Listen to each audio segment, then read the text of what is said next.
There's one more team that we always like to cover on this podcast, and it is the Red Sox. And man, are they on fire. I want to get your guys' thoughts on this. I have some thoughts on it, but I'm going to open up to the floor first. Yeah, Go I'll ahead, take guys. this one. Yeah. So the series they lost to the Rangers, losing close games to a team that is not too far removed from World Series victory. They did struggle the past year, but they all have all the same pieces, right? They have a lot of guys that can really hurt you.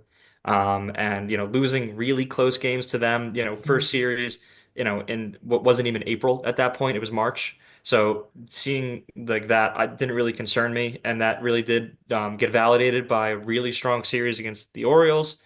Came into town, beat them. I'm Yep. currently watching them absolutely trounce the St. Louis Cardinals. At the time of this recording, but you're getting contributions from quite literally everybody.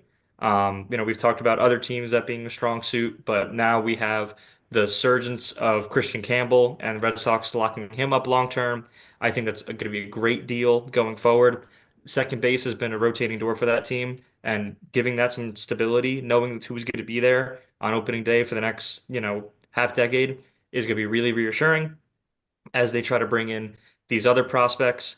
And they have guys creating really good problems for the Red Sox right now. Willie Abreu has been possibly the hottest hitter in all of baseball, and he's a guy that people wanted to trade, or, include in trade packages this offseason. So this is a guy that's going to be blocking, Roman Anthony, who's all his projections are saying he's going to be great. But again, Abreu is doing what he needs to do and really force them to take him out of the lineup. And he keeps swinging the way he's swinging with a walk-off yesterday. They're just not going to do it. Or sorry, earlier today, they're just not going to do it. They're not going to take him out of the lineup. Crochet has looked like an ace. This is what this team has been lacking. Chapman has been pretty good at the closer role. They have a lot of other guys that might be able to step in with Justin Slayton. So, and today this game, Devers is 4 for 4. So it seems like he snapped this drought he was on, a historic drought where he was possibly the worst hitter to ever start a baseball series in a sport where Chris Davis had played. So I'm very optimistic right now. I'm definitely very bullish on them winning the American League again as early as it is. And I was very coy earlier about it's very early, anything can happen. The moves this team has made in the front office and all the signs we're seeing right now, beating teams. I feel very good going into the series against the Blue Jays.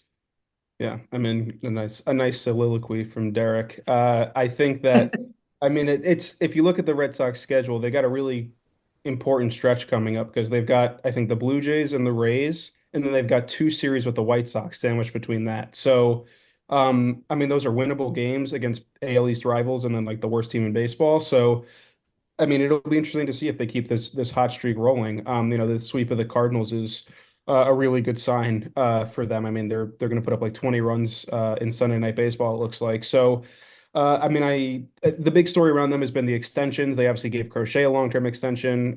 They gave Campbell a long-term extension. That raises the question, could they possibly extend Roman Anthony or Mayer once they come up or before they come up? That would be really fascinating to see and put them in a really good long-term position. So, I mean, things are looking good for the Red Sox. I think, Ethan and I we were covering them throughout the offseason. And it didn't really feel like this was a complete team until that Bregman signing. And then once that happened, I think Ethan and I both got the sense that like, hey, like this is probably the best team in the AL East, which is like hard to believe because considering how good the AL East like normally is. And I know Ethan doesn't like saying that because of the Orioles, but Well, um, especially since the Cole injury as well. That helped. yes, yes, absolutely. And Corbin Burns leaving, but I think that it's really just Just put more into like just Salt. pour more salt to the Salted. wound. Why don't you? I like the Red Sox. I'm a Cubs fan, but I've always, rooted for the Red Sox as arguably like my AL team. And so it's fun to, baseball's better when the Red Sox are better. Baseball's better when Rafael Devers isn't striking out every single time he steps to the plate. You know what I mean? It's just like On fastballs right down the middle. it's good to see that. It looks like the new core is starting to gel pretty quickly. And again, with the prospect reinforcements that Boston has, this is going to be a dangerous team for a while. So, I mean, I will pass it over to Ethan, but I'm really happy with how the Red Sox are starting. So I'm gonna listen. Great for you guys that you like the Red Sox. Go f yourself. Anyways, um, I so on the flip side of things, I'll give a good and the bad. One, as an Orioles fan, we're going to get a lot with this podcast. I'm banging in my head that I was watching two games where the Orioles lose to the Red Sox. So that's just me being biased. And the viewers of our podcast are going to be like, either they're an Orioles fan and they agree with me, or they're going to be like, who gives a I'm bringing out all the swear words now.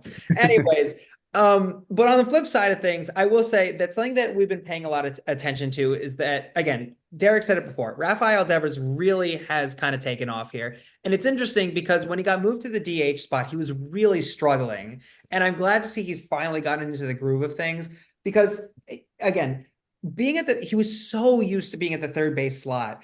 And, listen, everybody needs to make, room for different people. Now that we have Bregman, no, I don't think that there were probably a lot of fans that were unhappy, but nobody was more unhappy to be put in the DH spot than Devers, So I think that he's finally gotten into the groove of things. And is he happy that he's in the DH spot now? Probably still not. And something that Brandon and I have discussed before is that with when you're put in a DH spot, you're not going out on the field anymore, right? So you might, you still need to keep moving, you still need to keep the blood flowing, the adrenaline going. And it's hard when you're so used to being out in the field and then going out up to bat. So again, I think he's finally gotten into the groove of things, which is awesome.